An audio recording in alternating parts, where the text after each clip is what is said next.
So, in terms of an agenda for today, I want to dive in a little bit more about my background, talk about the 7 components you need to really get to an A+ level at to be a really good consulting candidate, talk about the difference between skills and knowledge, provide some definitions for that, and then go into what I call a talent stack and my own talent stack journey, followed by looking at the core hard and soft skills and how to acquire them. And I'll end off with some essential readings that I recommend, and then how to carve out your own niche in consulting. So I think that while that's a pretty packed agenda, there should be plenty of time for Q&A.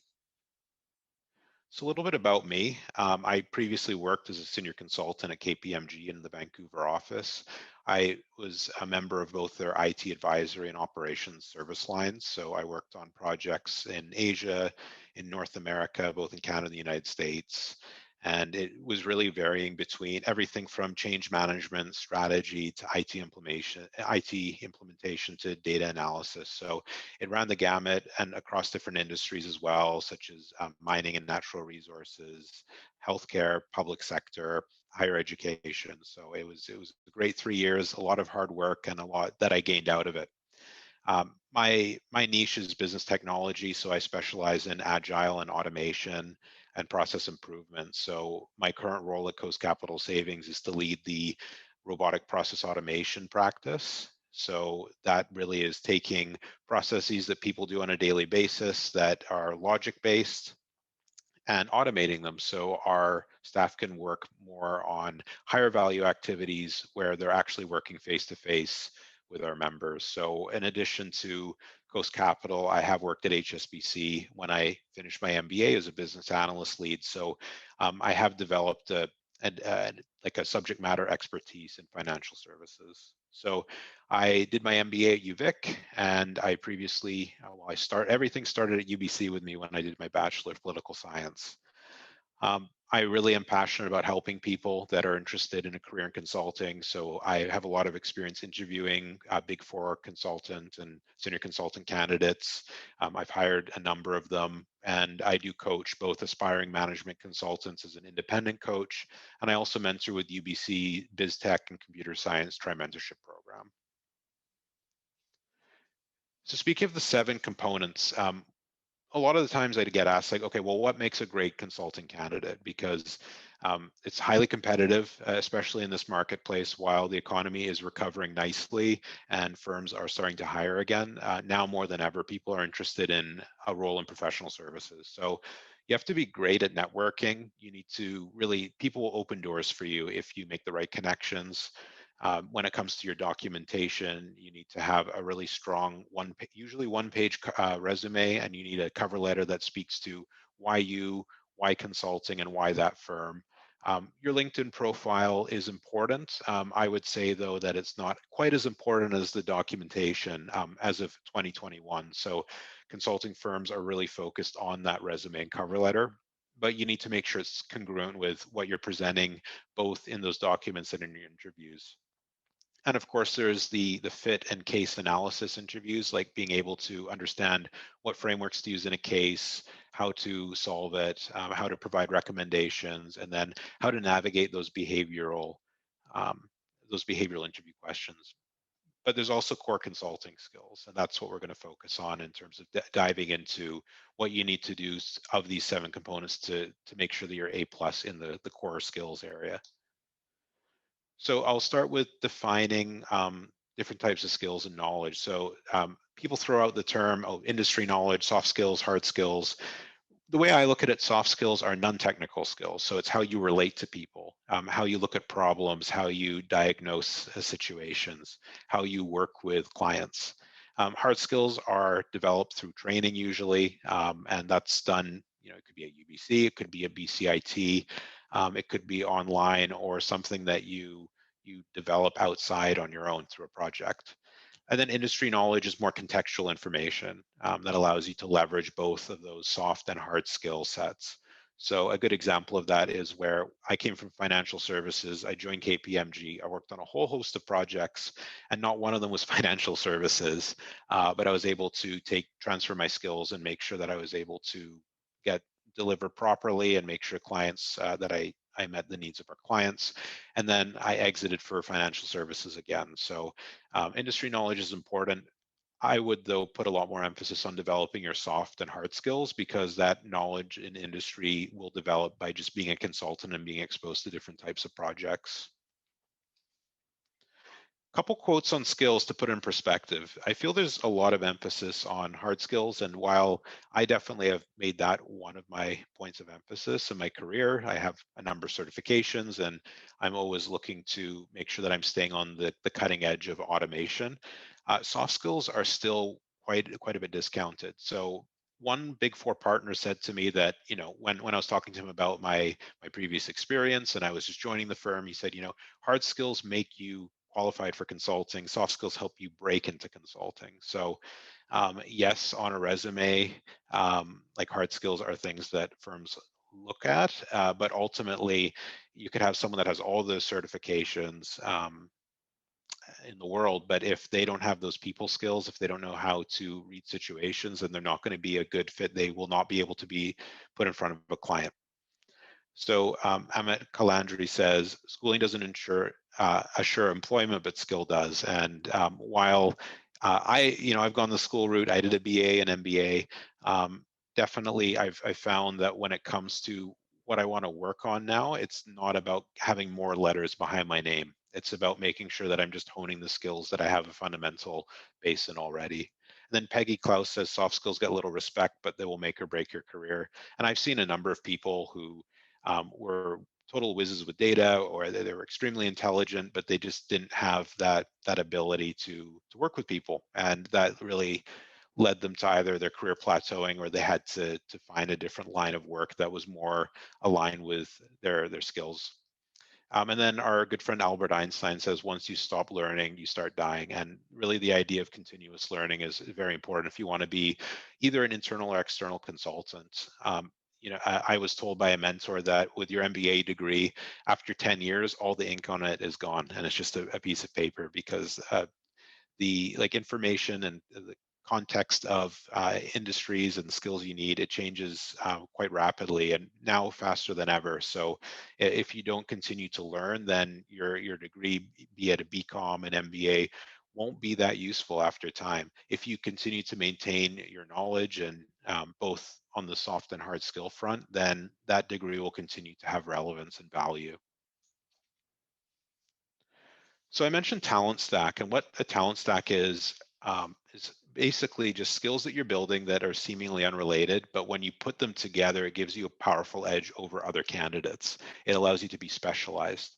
So there's an idea, a lot of people have this idea that you need to be very good at one thing, and that's what niching is. But really, if you're only good at data analysis, or you're only good at sales, then there isn't going to be much behind that. And so when it comes to a talent stack, here's an example here would be, and a lot of these are soft skills, is like adaptability, right? Is that with a talent stack, it allows you to adapt with, when you have an arsenal of skills, you can thrive in multiple contexts, and you can seamlessly move between service lines and projects and industries. So that's a huge benefit. I went between operations and IT advisory, and it was a fairly seamless process. Of course, there's always something to learn. And yes, there's more overlap than ever in service lines, because technology is such a big component. But by focusing on more than one skill, that really helped me out. And problem solving as well. When you build new skills, you see things from different perspectives and other people's point of view. And by learning to when it comes to learning new skills, by learning those skills, you're learning the process of learning. So I found that a lot with my MBA, that when I look back on my MBA, I don't really remember a whole lot that I learned, but I figured out what I needed to do to be successful in a short period of time with a high volume of work. And then your build speed. So it's going to be easier for you to be a great consultant candidate by being above average in a number of areas. So um, your ability to become that candidate that they can put on proposals, where they say that this is somebody who has a specialization in data analysis, but does have knowledge in lean principles, and has presented to C-suite decision makers before. That makes a big difference. And then from there, you'll be able to identify your niche. So by having all these skills, it'll become more evident to you where your talents lie and what you're passionate about, and ultimately what's relevant. Like what are the skill set that you are passionate about and that you're good at, that people uh, can put you on projects for. So a little bit about my talent stack journey, so to speak. It's been a scenic route, to put it nicely. It's been 15 years in the process, so I'm definitely proud of my journey, my career journey, even though it was a little bit circuitous. But it doesn't have to take you 15 years to develop your talent stack. But I want to tell you a little bit about how I did it, because I didn't really have as much of a structure until I started my MBA. So I pursued political science at the undergrad level. While it was interesting to me, I realized within 2 years that I didn't want to take the route that 90 to 95% of political science students want to take, which is law. I wanted to take a try at business. So I did what I could to minor in commerce and pick up experience and skills, basic skills for business, such as writing and communication. And that experience in the political science, while it doesn't really directly translate with the hard skills to what I do today, it did allow me to figure out how to analyze problems, how to look at things from different perspectives, how to meet deadlines, how to be persuasive. And I had a little bit of wilderness years where I did a lot of admin jobs and that were temporary and they weren't that fulfilling. And I decided to go to BCIT to enhance my skill set with database systems after trying a number of different courses, and that landed me a role at a company called Homewood Health. And it was definitely a entry level role. It was data processing, but I quickly was promoted to team lead, and then I ascended to manager after the company went through a merger between three organizations. And there was like a lot of integration work that was taking place with data, and there was a lot of cross-department collaboration. I was working with external consultants, so I was exposed to what consultants do and what IT implementation looks like. I got to work with really cool technology like OCR and ICR technology, picking up like scans that came through fax, scraping data from them and putting into a database. So it was really good experience, and I did hit a ceiling in my career, and that's when I went to do my MBA at UVic. And I knew I wanted to do consulting, even though I didn't really know what consulting was. And from there, that's where I really accelerated my building my talent stack. So I got involved in a number of clubs there. I took my academics really seriously, both on in terms of more on the soft skill side, like marketing, as well as courses like finance. I wanted to make sure that I had that broad skill set in business. So you definitely made the right decision to pursue a formal education in business. It's going to pay off. And I also learned how to present better and how to have more confidence in myself coming out of that program, knowing that I had that degree backing me. Um, for my internship, I carved out a role at MNP, which is Canada's largest professional services provider, in the Victoria office. It was a really small office, but that allowed me to work directly with a partner and a senior manager on public service projects. So I learned about what consulting actually was, from developing proposals to synthesizing data, looking at best practices, going in front of a client and presenting, doing focus groups and workshops. So I had a really great mentor there, and he exposed me to a lot of different areas of consulting, and that really solidified my interest in consulting. So once I graduated, I landed a role at HSBC, and it was almost back to my roots a little bit in terms of the work. It was IT implementation, so I picked up a lot of the skill sets around agile and process improvement and automation there, learning what a really large organization looks like when it comes to cross team collaboration, what a huge transformation project looks like. And from there, I jumped to KPMG. And at KPMG, it was really like I call it like the major leagues when it comes to consulting, because it was, there's definitely a learning curve at a big four, but you're going to learn a lot, and it's a very I found it a very enriching experience. And not only did I improve my ability to work with clients, but I picked up a lot of really specific technical skills, such as working with data visualization, with Tableau, working with robotic process automation, with platforms like Blue Prism, and as well as a platform like called ServiceNow, which is a ticketing system, and it's become really, really popular with most organizations. So that really helped me to position myself today at Coast, where the role I've taken on is essentially an amalgamation of everything I've done in my career to date. So there's a bit of that consulting side, working with different stakeholders, and I have to develop, I have to come up with business opportunities for my team, make sure that we find those automation opportunities. There's the financial services piece, working in a agile environment like HSBC, and then I'm leading a team like I did at Homewood. So I feel that while it was a little bit haphazard, especially at the beginning of my career, that the talent stack I've developed has really worked for me in terms of being able to land that job that I want to be at for a very long time.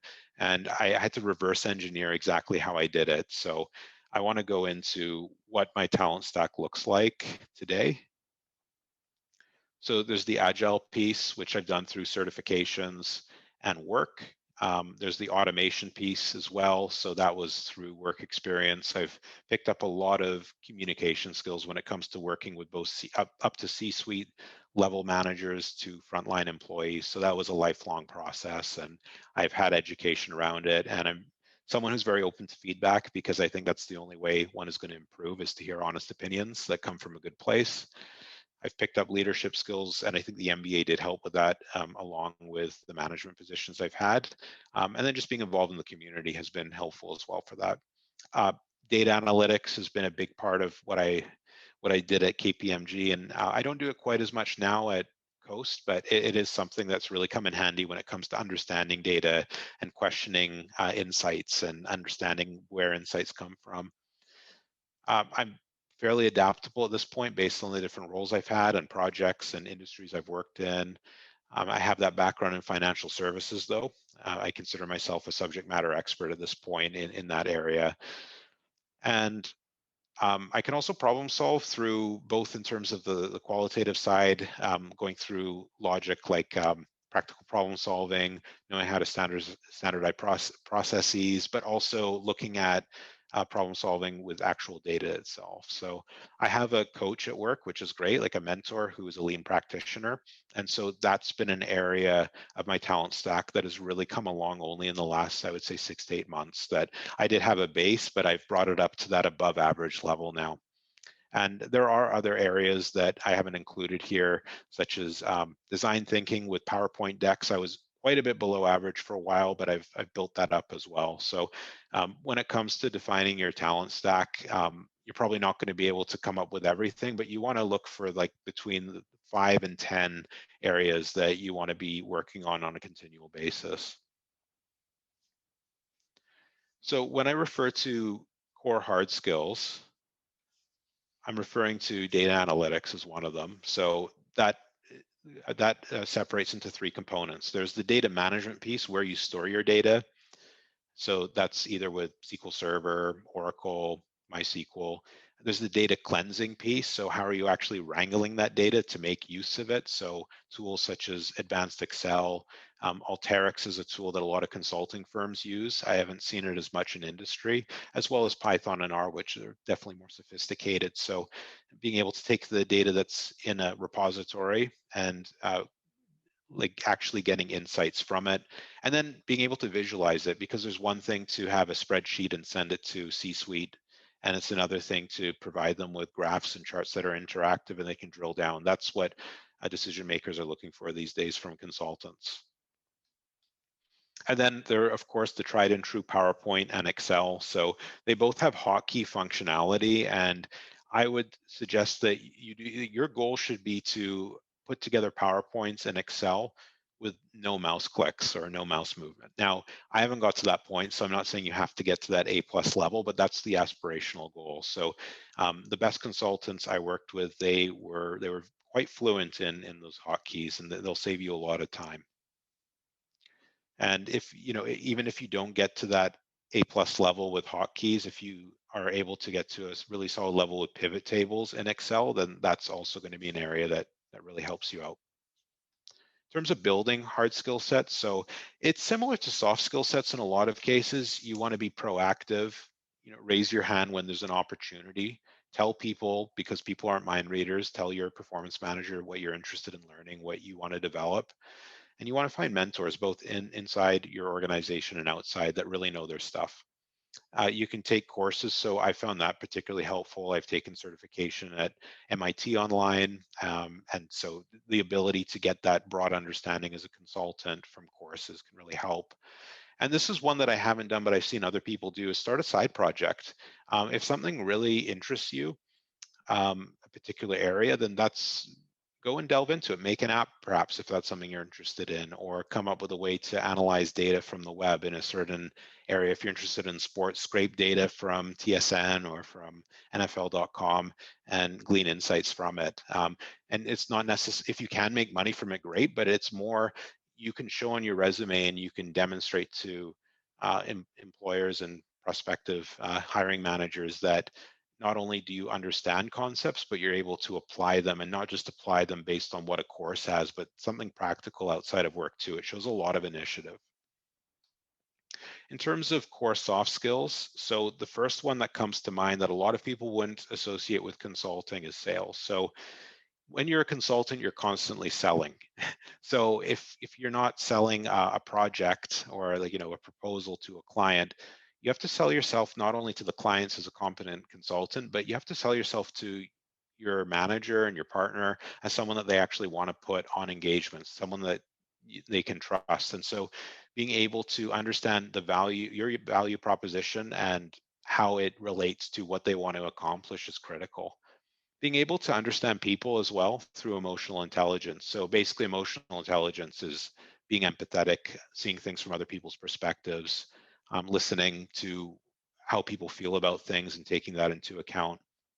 It's become a real hot topic because, yes, there's social intelligence, which is something that has been talked about for decades, but emotional intelligence has become, I wouldn't say it's a flavor of the week by any means, but it's definitely one of those soft skill areas that everyone's talking about.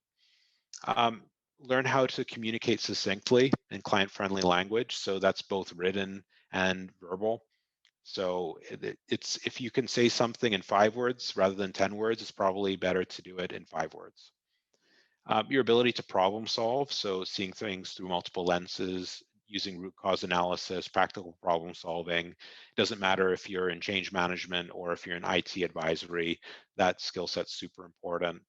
And then the ability to learn quickly and effectively and adapt. So if, for example, you're a consultant, you're on a project for a few weeks, and then you're suddenly rolled off and put on a much longer term engagement that's completely different, you have to think, how confident are you that you can pivot? How confident are you that you'll be able to get your swimming legs and being able to contribute? So that comes with exposing yourself to new situations, new types of challenges, and really showing that you take initiative that way. And then project management, of course, understanding frameworks, and we'll get into that a little bit later. And then your leadership, which is essentially your ability to influence people to meet an objective that collectively the organization wants to meet and to drive value. So that's the one that uh, I'm always cognizant of that, and it's one area that I feel one can always improve because people are individuals, everyone is different. So the ability to influence somebody, not only one individual, but in different groups, the different formations of groups will change the dynamics. So being able to read those situations to master that takes a very long time. And it's in a lot of cases just aspirational. But the people that do it really well, they can see their careers really skyrocket. In terms of building soft skills, so with sales, when you think about your value, you want to frame it around not just the value, but your service, like the service you provide and the impact. So if you're uncertain about the value you provide an organization, I like what I call the why exercise, where if you say, okay, well, I'm involved in data analytics. Okay, well, what's so special about that? Why is that important? It's like, well, I'm able to look at data. Okay, well, why is it important to look at data? Well, there are hidden answers in data. Well, why is it important that there are hidden answers in data? Because organizations have blind spots, and that data is going to help them make better business decisions. So instead of saying to people, oh, yeah, I work with data analytics, you can say that you help transform organization strategies through gleaning insights from working with data. To me, that sounds a little bit more powerful, and yet it's the exact same thing. It's just you're extrapolating a little bit and you're crystallizing the value that you bring from that skill. So in terms of emotional intelligence, this can be really tough, but the ability to step outside of your box is an exercise for that, where if you find yourself spinning your wheels in a situation, working with people, tell yourself, okay, I need to step outside my box. And what that means is you take a step back and you think, okay, well, what's the situation here? And what are the facts? Look at it a little bit more objectively if you can. Think about like how you're feeling about the situation and why you're feeling this way, and then think about how other people are feeling and why. So this will set the basis for getting back into discussion with people and being able to find common ground and show that you can relate to them and that you understand them. And that's the way that you're going to be able to solve problems and get through those blocks that happen sometimes when people work together. And of course, taking interest in other people is critical. So there's a saying that the most interesting person in the room is the person that's most interested in others. So learn to talk more about other people and ask other people questions about themselves rather than just focusing on yourself. That's super important. That's something that I'm always cognizant of because as humans, we have this natural ability where we do want to talk about ourselves a lot. So it's a constant push and pull, and being able to assess as you go in a conversation, okay, am I making this more about me, or is it more level, a balance between me talking about myself and the other person can really help, because if you show interest in other people, then they're going to identify you as someone that they can trust and someone that shows real interest in their growth and an ally and someone they want to work with. With communication, so for my mentees that say that they find presentations difficult, I recommend that they get involved in Toastmasters. I think I've attended a couple myself. It's a great way of putting yourself on a spot and learning how to communicate succinctly and clearly, and making sure that your message is heard by the audience and understood. Networking is critical. Consistently networking. Even though I'm very happy in my role, I'm networking with at least two people a week.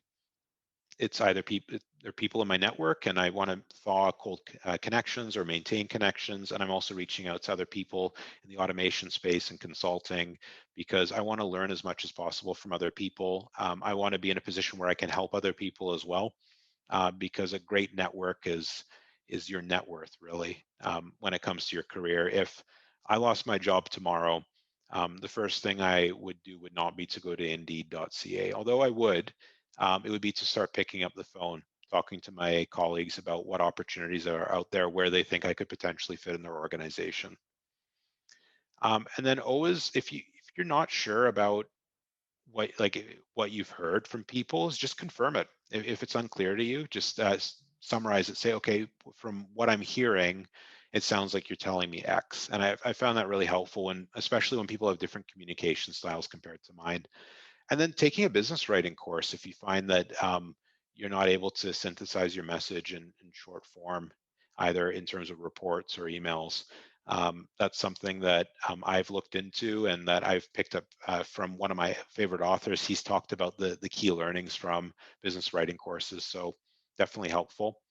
With problem solving, practicing case interviews, conducting root cause analysis, and thinking about things from a lean perspective and a design thinking perspective. This is not easy without having somebody who really knows their stuff. So for me, I sought out a mentor in my organization. And so when we look at ways that you can improve, finding a mentor is really helpful when it comes to these types of frameworks. For learnability, make sure you're reading every day. I mean, the thing is that you're super busy as a student. I get that. And sometimes it's the last thing you want to do is read when you've been reading other things all day. Just 20 minutes. I read every day, and I find when that falls off the rails, I'm definitely like my happiness drops a little bit. By continuing to learn, you're not only going to be more engaged, but you're going to continue to build your talent stack. Make sure that you learn from other people. Seek out opportunities. It doesn't matter if someone has more seniority than you or not. When I was learning to improve my PowerPoint skills or my design thinking skills, there was someone who was more than 10 years younger than me. And I approached them because I knew that that person had amazing PowerPoint skills. And I said, hey, this is the slide I have. How can I make it better? And not only did that person help me enhance it, like it was more of learning by doing, and I was guided a bit. But from there, I improved that skill set. I knew how to apply those design principles to other presentation decks. And always expose yourself to new ideas. That could be through TED Talks. It could be through, I really like documentaries a lot. That's actually, when I do have time for Netflix, that's basically all I watch. So, and I find that's an effective way because documentaries tend to be short and varying in terms of topics. So it allows me to venture into an area that I would have never even potentially thought about looking at before. And it can be something completely unrelated to business. Like I was watching about leaping competitions recently on Netflix, and about the last blockbuster, and that actually has a little bit to do with business, about how the last blockbuster is operating in Bend, Oregon. So you glean little nuggets of information that you might not see from on the surface when you look at areas that you're unfamiliar with and maybe aren't even completely related to business. In terms of being adaptable, it's important to do boundary spanning, making sure that you are working with different types of people, you're working on different types of projects and industries, like putting yourself out there, saying that, yes, maybe you really enjoy working with other extroverts as an extrovert, but what a great opportunity is to, if you're set to work with 3 introverts, right? It gives you a chance to not only lead, but maybe coach other people to take more leadership roles, in an industry that maybe you have no interest in, or maybe that you're even opposed to. Let's say that you're opposed to oil and natural gas. Well, there's a lot going on there in terms of greening that industry. It might be a good opportunity if you were offered to be on a project to do with that, to learn more about it. With project management, there are 2 main methodologies. There's Agile, which is a 2-week development cycle. It's been used a lot for software development, and it's been appropriated, is a nice way of putting it, by everything else. So Agile has become a very hot term. And you can easily get training through Scrum Master certification. You can find a trainer online, or you can take a course, and it's a fairly easy process to get that certification, and it's well regarded. So it's at the point where it's still, you're buying low in terms of the cost, and you're getting a lot of value. And then there's the standard waterfall methodology, so where each phase of a project, like the requirements gathering, design, implementation, and post project support, are clearly defined. And so you can look at the PIM box, that's the Project Management Book of Knowledge. There's a CAPM certification, which is more introductory to project management if you don't have experience there. And then there's the PMP, which is the Project Management Professional designation. Check out PMI and projectmanagement.com. Those are good sources to take a look at first. And then leadership. So find volunteer leadership opportunities. It doesn't even mean that you have to be in a leadership official manager role, but an opportunity for you to either present your own expertise, or perhaps just something you're really passionate about. So then you can drive value when it comes to a cause that you really identify with. And you can start small. So that's what I did with consulting, is that I didn't end up leading this big project. I owned a work stream or a piece of work on a bigger project. And so it allowed me to gain those leadership skills with it being a little bit of a lower pressure situation. And if you are interested in investing in leadership, in terms like financially, I would look at Harvard leadership courses. They're top notch. They're not super cheap, but you'll get a lot out of them. And in terms of essential reading, some things that might want to keep in mind if you have time, or once you've finished this term, the McKinsey Mind is like a handbook when it comes to the principles of management consulting. So it's McKinsey's approach to breaking down business challenges, how to analyze them, how to generate action plans. How to Win Friends and Influence People is a really famous, popular book. I actually read it right before my interviews at KPMG, and it came in handy about how to come across as somebody that they would want to hire, and that I was somebody that they could relate to. And so I think I would have been okay without it, but it was like little nuggets or little degrees of change that helped me understand those sorts of social dynamics better. Robert Cialdini, people call him the father of the influence and social psychology. So he talks all about how to become more influential in different types of social situations. And then emotional intelligence, if that's something that you're looking to improve, Daniel Goleman's book is considered is the gold standard for that. And then when it comes to change, dealing with change in an organization, understanding how to adapt to those social situations. Who Moved My Cheese is a quick read that a lot of people like. It's a light read. So if you're finding that your reading's really heavy and you want to get those 20 minutes in, that could be a good one to start. Robert Greene's Mastery book. So Robert Greene is my favorite author.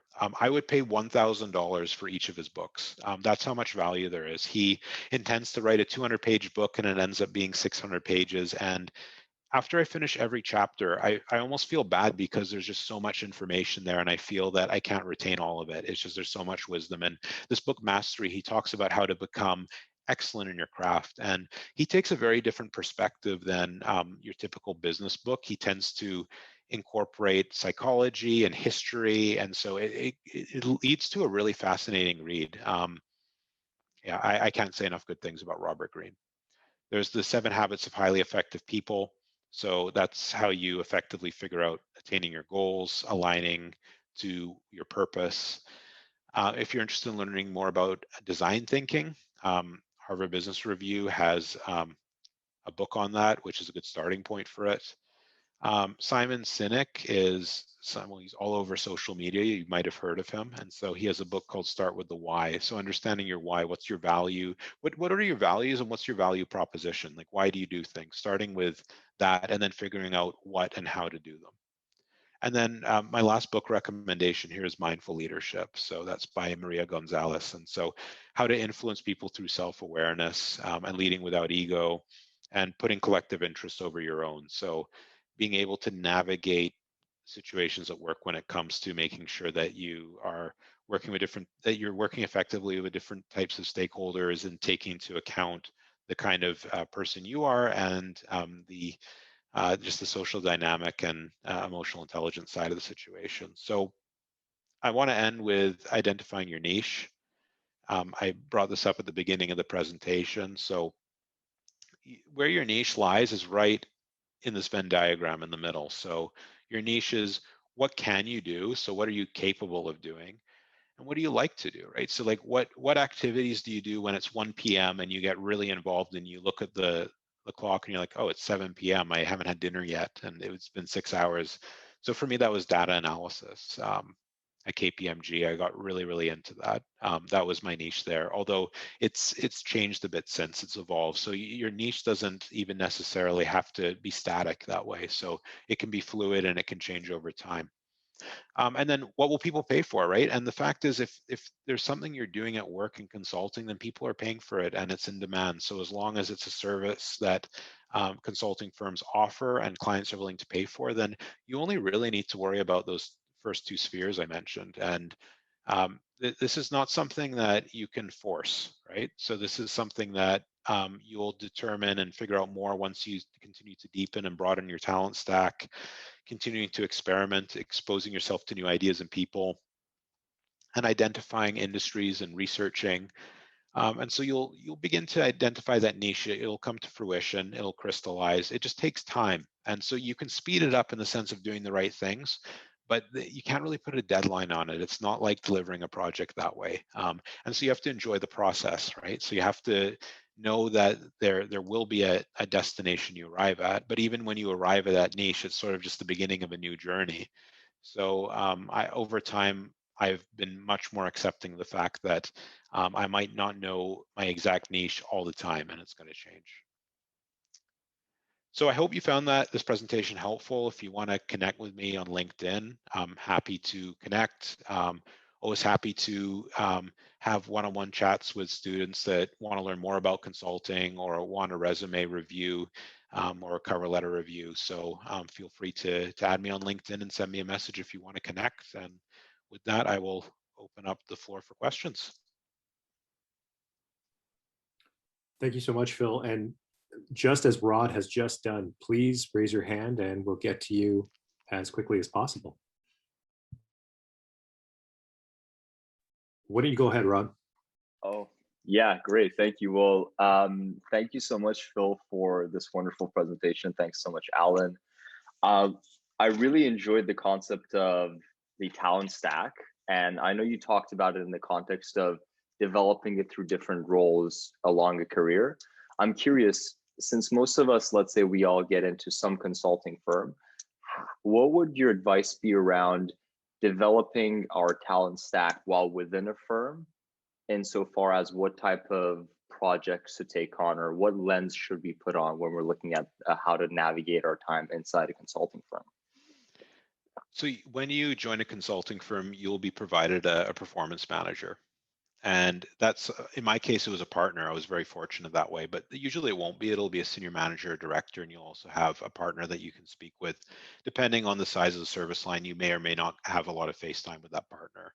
But regardless if it's just a PM or the partner or both, you want to have a really candid conversation about what you're interested in and what you've actually developed to date. And you want to solicit from them what they're looking for, because you want to be great and you want to add value for the team. So you want to put that up front, that they can see that you're someone who is willing to put up their hand and discover and learn more about what matters to them.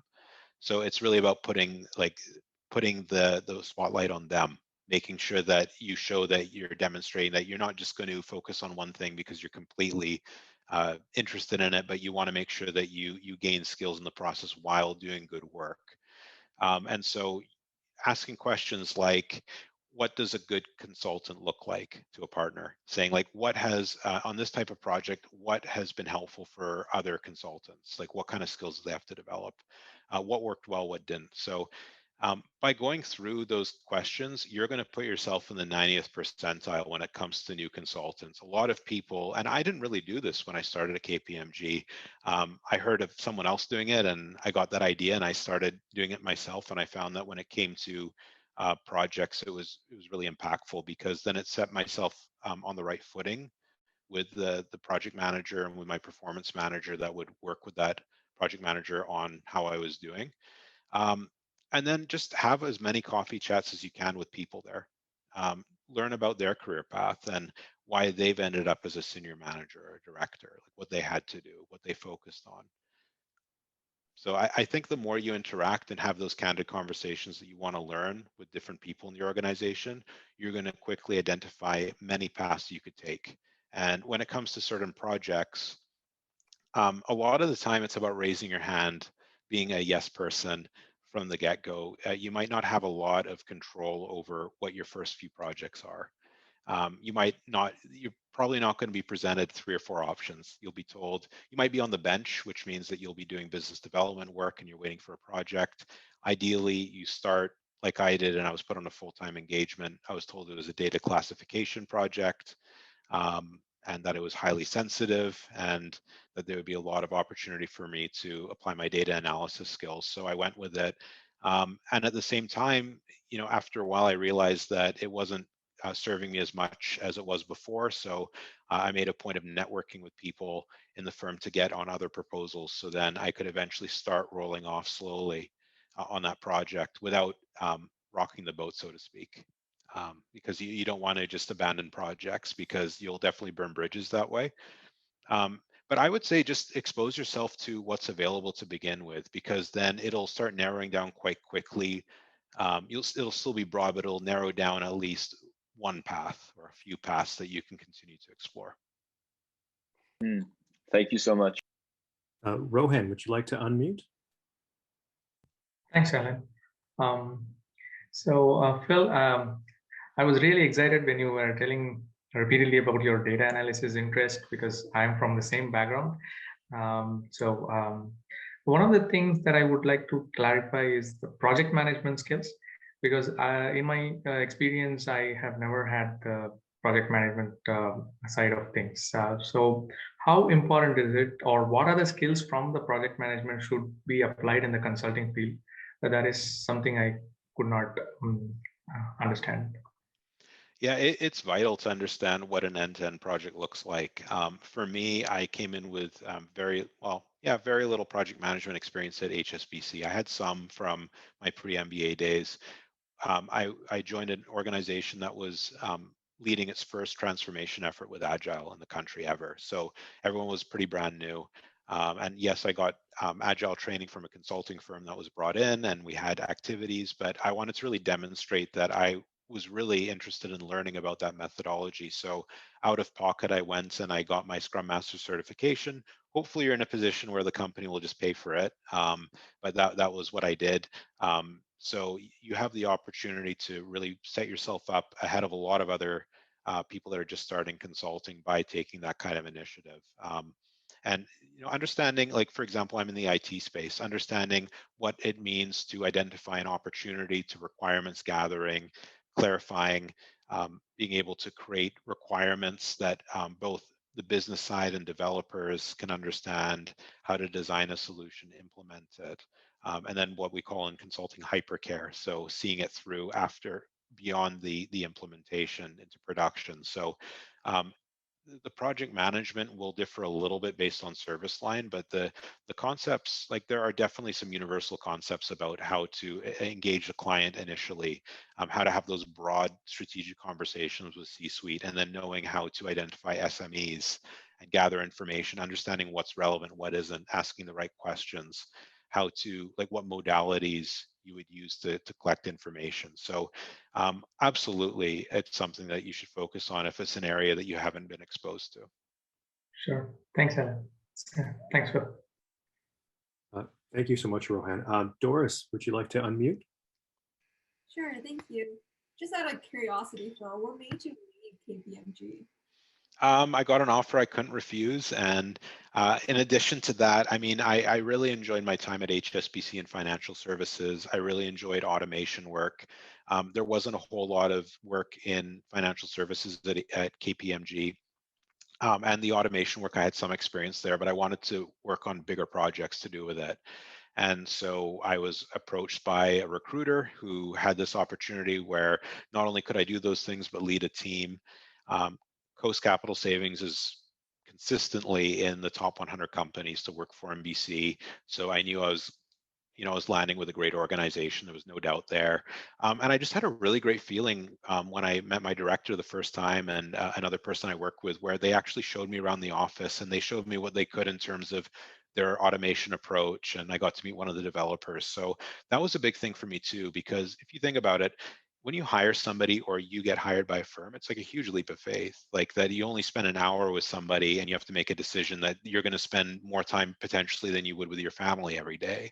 So the fact they did that, I'm like, I can't say for certain that it'll work, but this is a very good sign. This is like a huge green flag that there are people that the people I like to work with usually will do these kind of things. So that sealed the deal for me for sure. Thanks. And Tala, I hope I'm getting that right. Would you like to unmute? Yes, that's right. Thank you, Alan, first of all, for being the host, like coming here, and Phil for coming and presenting. I really like the books that you presented. I've read one of them actually, and I really enjoyed it.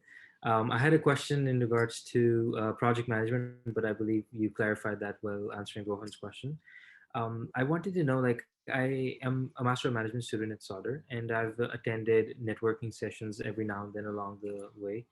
Um, and different people have different views on this. It's like some say that be open to doing things that you have as a skill set you would want to do to get your foot in the door within the company. So just suppose like consulting or business analytics or which branch of consulting, be open to that. While some of the people, they have actually advised that you should be having one focus and go after that. So what would you recommend doing? Because those are two really different scenarios. So are you saying choosing that you want to work this kind of job and this kind of service line versus being open to a multitude of service lines? Is that what you mean? Right. Yes, correct. That's what I mean. So I can't tell you which one to do because it's very personal, but I can tell you that if you choose to be more open, you'll have more opportunities, of course, to join a firm. And you can change service lines. I mean, I'm an example of that, right?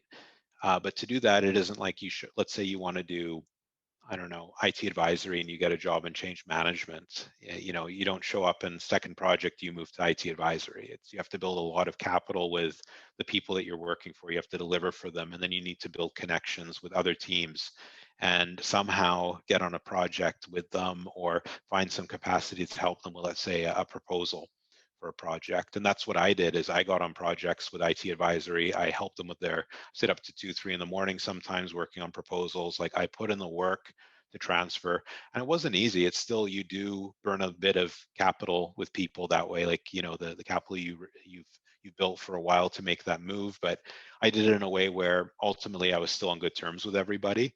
But I did go in wanting to do operations work, right? So I went in with the focused approach, and it was through continuing to be open to different things. And I mean, I had never heard of robotic process automation before, or ServiceNow.